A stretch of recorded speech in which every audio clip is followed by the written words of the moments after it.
Numbers 32 through 39. Now the sons of Reuben and the sons of Gad had a very large number of livestock. So when they saw the land of Jazer and the land of Gilead, that it was indeed a place suitable for livestock, the sons of Gad and the sons of Reuben came and spoke to Moses, Eleazar the priest, and to the leaders of the congregation, saying, Ataroth, Dibon, Jazer, Nimrah, Heshbon, Elealah, Sebam, Nebo, and Beon, the land which the Lord conquered before the congregation of Israel, is a land for livestock, and your servants have livestock. And they said, If we have found favor in your sight, let this land be given to your servants as our property. Do not take us across the Jordan. But Moses said to the sons of Gad and the sons of Reuben, Should your brothers go to war while you remain here? And why are you discouraging the sons of Israel from crossing over into the land which the Lord has given them? This is what your fathers did when I sent them from Kadesh Barnea to see the land. For when they went up to the valley of Eshcol and saw the land, they discouraged the sons of Israel, so that they did not go into the land which the Lord had given them. So the Lord's anger burned on that day, and he swore, saying, None of the men who came up from Egypt from 20 years old and upward shall see the land which I swore to Abraham, to Isaac, and to Jacob, for they did not follow me fully, except Caleb the son of Jephunneh, the Kenizzite, and Joshua the son of Nun, for they have followed the Lord fully. So the Lord's anger burned against Israel, and he made them wander in the wilderness for 40 years, until the generation of those who had done evil in the sight of the Lord came to an end. Now behold, you have risen up in your father's place, born of sinful men, to add still more to the burning anger of the Lord against Israel. For if you turn away from following him, he will once more leave them in the wilderness, and you will destroy all these people. Then they approached him and said, We will build sheepfolds for our livestock here and cities for our little ones, but we ourselves will be armed, hurrying ahead of the sons of Israel, until we have brought them to their place, while our little ones live in fortified cities because of the inhabitants of the land. We will not return to our homes until every one of the sons of Israel has gained possession of his inheritance. But we will not have an inheritance with them on the other side of the Jordan and beyond, because our inheritance has come to us on this side of the Jordan toward the east. So Moses said to them, If you will do this, if you will arm yourselves before the Lord for the war, and all of you armed men cross over the Jordan before the Lord until he has driven his enemies out from him, and the land is subdued before the Lord, then afterward you may return and be free of obligation toward the Lord, and toward Israel, and this land shall be yours as a property before the Lord. But if you do not do so, behold, you have sinned against the Lord, and be sure that your sin will find you out. Build yourselves cities for your little ones, and sheepfolds for your sheep, and do what you have promised. Then the sons of Gad and the sons of Reuben spoke to Moses, saying, Your servants will do just as my Lord commands. Our little ones, our wives, our livestock, and all our cattle remain there in the cities of Gilead, while your servants, that is, everyone who is armed for war, cross over in the presence of the Lord to battle, just as my Lord says.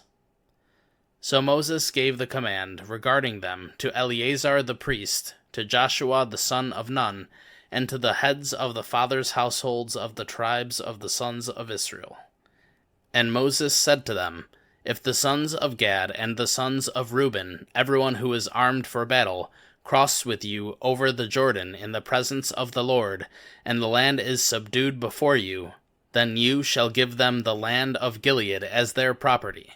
But if they do not cross over with you armed, They shall instead be settled among you in the land of Canaan. And so the sons of Gad and the sons of Reuben answered, saying, As the Lord has said to your servants, so will we do. We ourselves will cross over, armed in the presence of the Lord, into the land of Canaan, and the property of our inheritance shall remain with us across the Jordan. So Moses gave to them, to the sons of Gad, the sons of Reuben, and to the half-tribe of Joseph's son Manasseh, the kingdom of Sihon, king of the Amorites, and the kingdom of Og, the king of Bashan, the land with its cities and their territories, the cities of the surrounding land.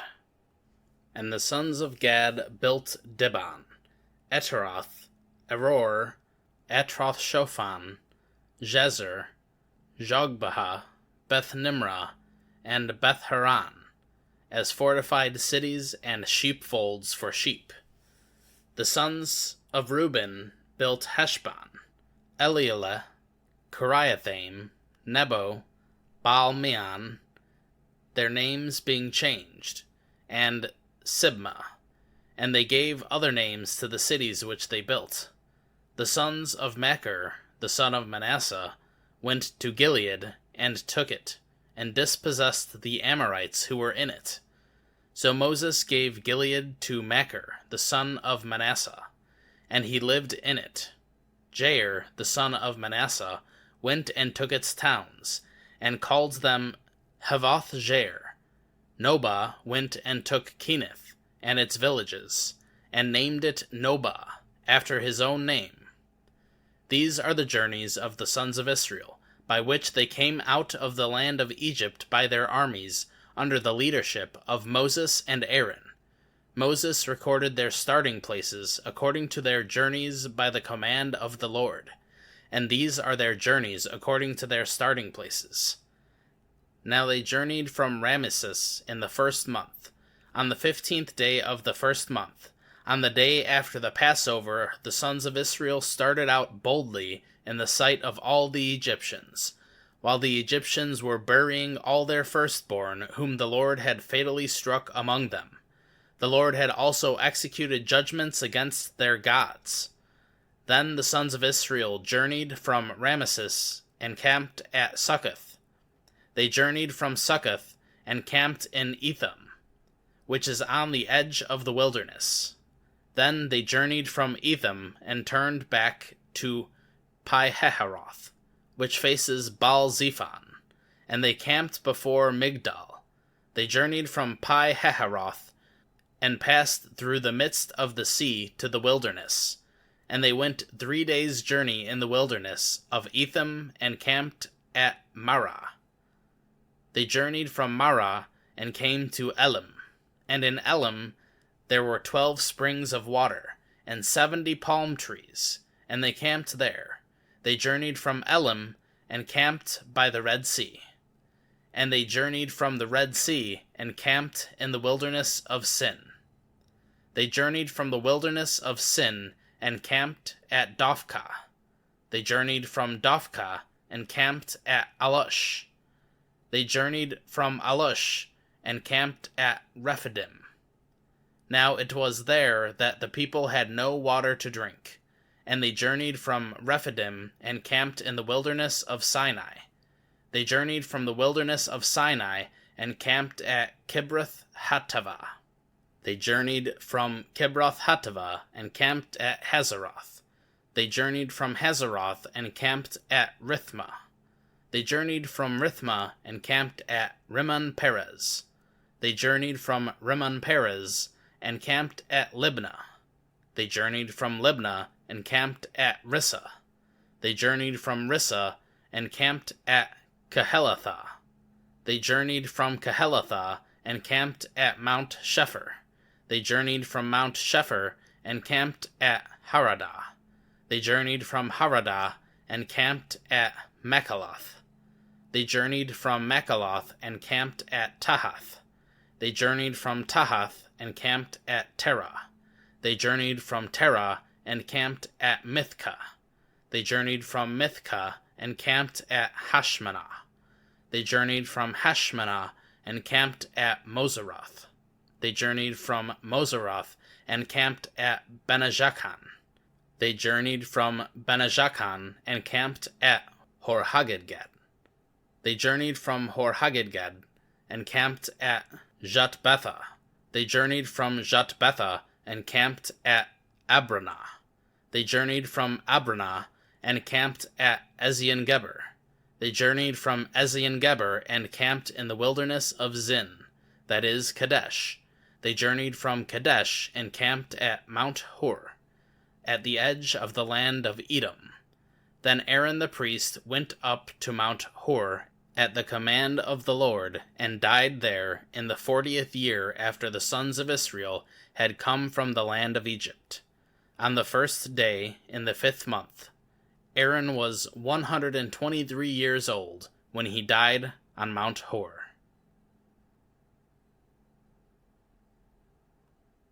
John 10. Truly, truly, I say to you, the one who does not enter by the door into the fold of the sheep, but climbs up some other way, he is a thief and a robber. But the one who enters by the door is a shepherd of the sheep. To him the doorkeeper opens, and the sheep listen to his voice, and he calls his own sheep by name and leads them out. When he puts all his own sheep outside, he goes ahead of them, and the sheep follow him because they know his voice. However, a stranger they will simply not follow, but will flee from him, because they do not know the voice of strangers. Jesus told them this figure of speech, but they did not understand what the things which he was saying to them meant. So Jesus said to them again, Truly, truly, I say to you, I am the door of the sheep. All those who came before me are thieves and robbers, but the sheep did not listen to them. I am the door. If anyone enters through me, he will be saved, and will go in and out and find pasture. The thief comes only to steal and kill and destroy. I came so that they would have life, and have it abundantly. I am the good shepherd. The good shepherd lays down his life for the sheep.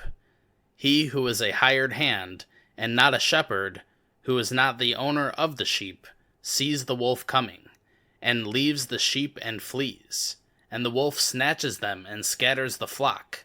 He flees because he is a hired hand, and does not care about the sheep. I am the good shepherd. I know my own. My own know me, just as the Father knows me. And I know the Father. And I lay down my life for the sheep. And I have other sheep that are not of this fold. I must bring them also, and they will listen to my voice, and they will become one flock with one shepherd. For this reason the Father loves me, because I lay down my life so that I may take it back. No one has taken it away from me, but I lay it down on my own. I have the authority to lay it down, and I have the authority to take it back. This commandment I received from my Father. Dissension occurred again among the Jews because of these words. Many of them were saying, "He has a demon and is insane. Why do you listen to him?" Others were saying, "These are not the words of one who is demon-possessed. A demon cannot open the eyes of those who are blind, can it?" At that time, the feast of the dedication took place in Jerusalem. It was winter, and Jesus was walking in the temple area, in the portico of Solomon. The Jews then surrounded him and began saying to him, "How long will you keep us in suspense? If you are the Christ, tell us plainly." Jesus answered them, "I told you, and you do not believe. The works that I do in my Father's name, these testify of me, but you do not believe, because you are not of my sheep. My sheep listen to my voice, and I know them, and they follow me. I give them eternal life, and they will never perish, and no one will snatch them out of my hand.